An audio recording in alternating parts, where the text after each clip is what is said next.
So we live in a world where information is more accessible than ever. If you need to learn to do something, there's a near 100% chance you can find out how to do it online. Knowledge that would have been hyper-specialized in years past is now just a quick Google search away. And this kind of access to information has actually proved to be a bit of a double-edged sword in my experience. The same channels that lead us to helpful information are equally able to direct our searches to unhelpful or even untrue information.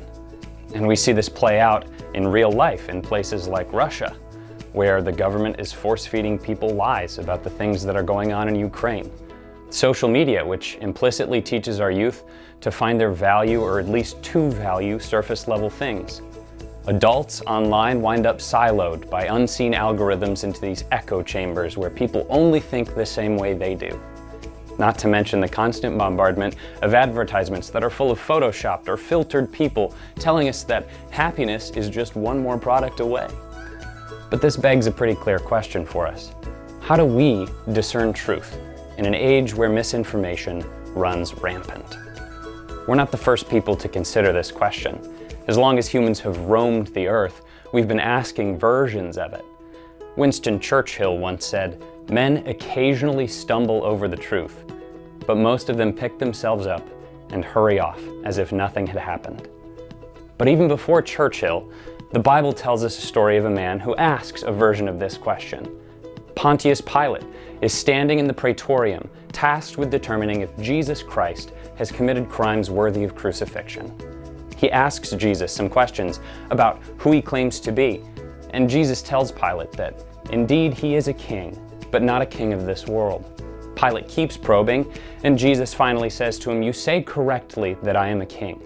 For this purpose I have been born, and for this I have come into the world, to testify to the truth. Everyone who is of the truth listens to my voice."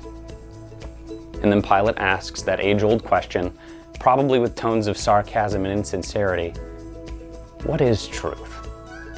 And in painful irony, he turns on his heel and he walks away from the only man who could have ever truly answered that question for him.